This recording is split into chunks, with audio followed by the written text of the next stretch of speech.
about comics. Let's talk about comics. Let's talk about comics. Let's talk about. Hello, YouTube. It is your boy Charles, and today we're going to be talking about G.I. Joe number 314. Now, in this review, I'm not going to give a blow by blow, but I want to lay out the simple story a little bit, and hopefully it'll be something that you dig and that you might want to search out for yourself. I try not to give too many spoilers away, especially when a book is newer. Now, if you've been following G.I. Joe Real American Hero from Image Comics up to 313, you would know that the last over 10 issues easily have been one battle taking place in Springfield at the Cobra base. It was a big story. And so this is even what the writers describe as a palate cleanser in between the next big arc.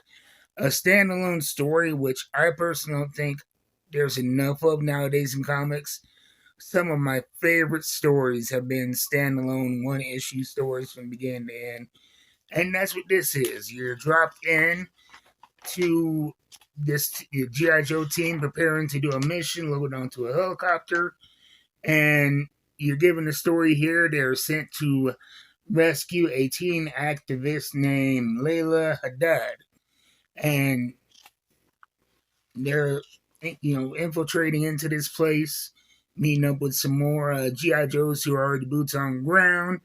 They have a plan, but when they infiltrate, they find out that things are not quite as they seem.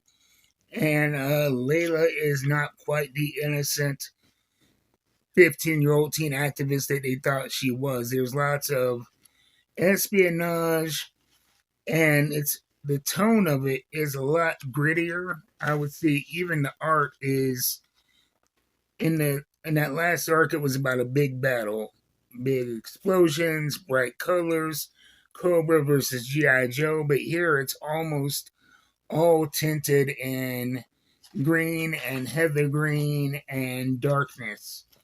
A lot more serious tone than what I am used to from the G.I. Joe Real American Hero series. I really enjoyed it. And it's a complex story. Like I said, I'm not going to get into the details of it.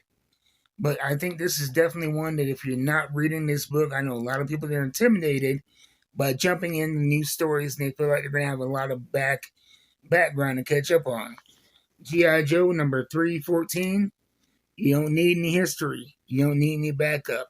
You don't need to spend any more than the $3.99 that's on the cover because it is its own complete story.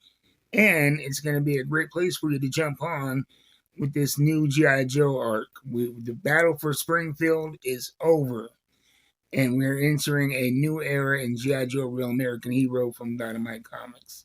So that's it. Check it out, your local comic book store. And if you don't have a local comic book store, I always suggest my friend Jeff at coffeeandacomic.com. It doesn't matter if you walk in Huntington Beach or if you order on their easy-to-use website. You get complimentary coffee with every order, and their packages ship nationwide with the best safety, security, and promptness that you will get from an online comic store.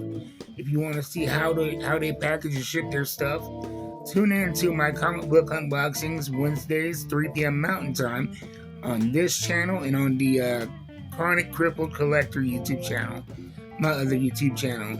So anyway, that's it for today. Thank you for watching, and keep reading them books. You know I will. Yo, Joe.